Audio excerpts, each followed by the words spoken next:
Hello everyone. This is the first walkthrough exam paper that I've ever created, so you'll have to bear with me a little bit. So basically what I'm going to be doing is walking through the January 2017 paper. We're going to do it as a team together. You'll be given a paper and you'll be given time to answer the questions, and then I will give you the answers as well. So hopefully by that you can really improve your exam technique. Okay, so we're going to start off with question 1. They tend to be desktop publishing software questions, so let's go through it. A school is organising a sports day.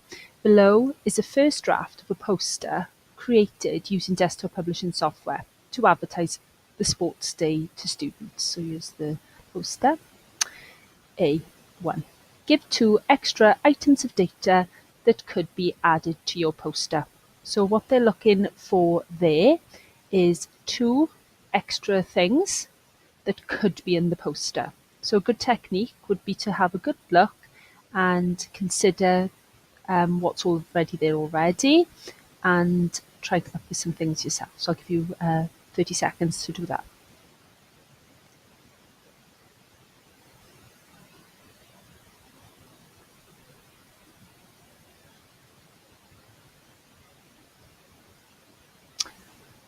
Okay, so school name would give you a mark, and the date of the event would give you a mark too. The next one, other than formatting features shown on the first draft, give 4 different formatting features that could be used to improve this poster. A good rule of thumb here is to ensure that you're writing at least 2 words. Okay, that doesn't always work, but the list I'm going to do today is not going to say things like border because that wouldn't give you a mark. It's not going to say font because that would not give you a mark. So I want you to really try for each one and do at least 2 words. So things that would make this improved. I'll give you a minute to do this.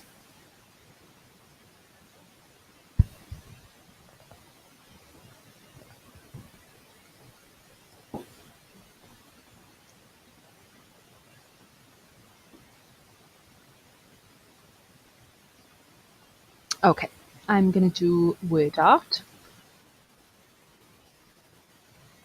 I'm going to do bold font. I'm going to do bullet points.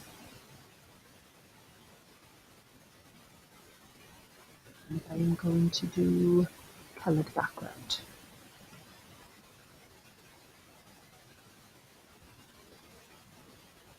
Okay, so there are 4 specific features that you could add to make this poster look a little bit better.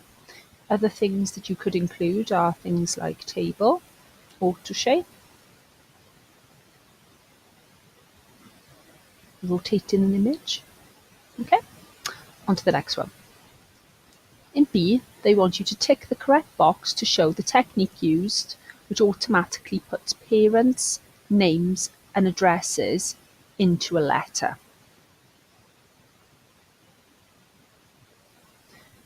And that is Mailmerge.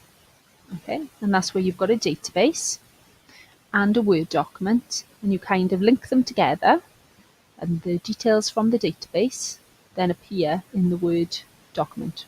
So all the people can have personalised letters.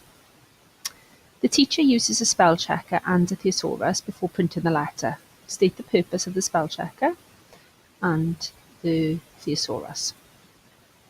So I'm going to give you a few seconds to have a look at that.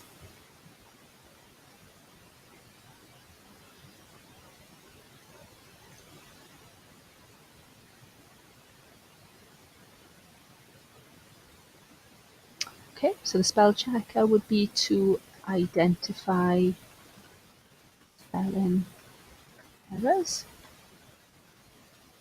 The irony of me spelling that wrong now. And the thesaurus would give an alternative word with a similar meaning. Okay, now you need to make sure that you write things in full. So I think I have there. Okay, on to the next one. A teacher creates a presentation to advertise the sports day. Tick the correct boxes to show 2 features that allow navigation around a presentation. Okay, so I'm going to give you a few seconds to have a little look at those.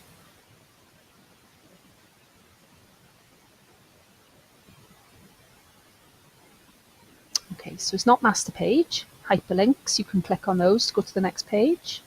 And it's not animations, but hotspots are pictures with links inside them, and they allow you to click to the next page. Okay, next, other than the feature stated above, give 2 features of presentation software that could be used to make it easier for students with disabilities to view and understand the presentation. So I'm just going to give you a few minutes to have a think about that.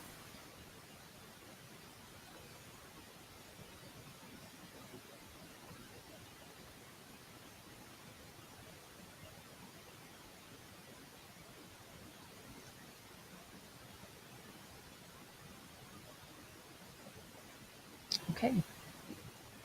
Sound could be used to speak the words on the screen. Okay, so that would be good for somebody perhaps who've got learning disabilities. So it would read out what the slides say. Another thing could be larger font size.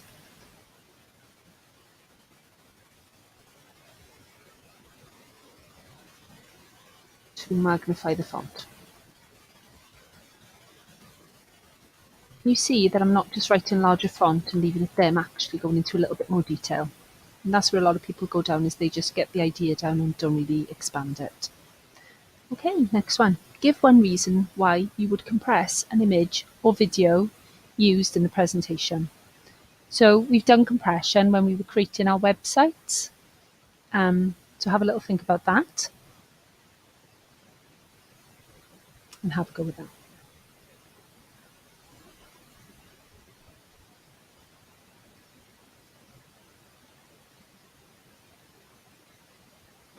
Okay, you would use compression to make an image file size smaller, so the website for a presentation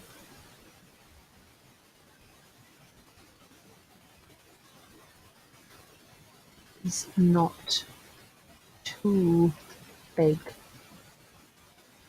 in the file size. Okay, you need to be really specific that it's all about the file size, not too big, because that doesn't really mean anything in a big presentation, but it has to be to do with the file size. Other things that you could talk about are it would save memory or hard disk or storage space on your computer. Okay.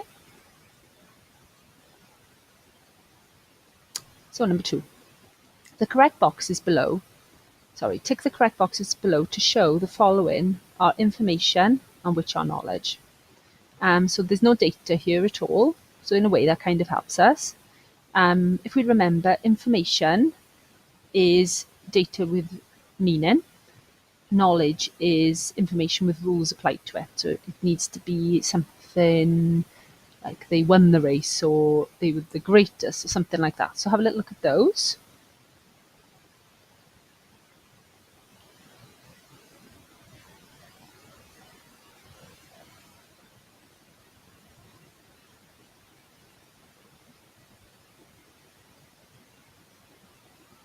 Okay, so we've got information,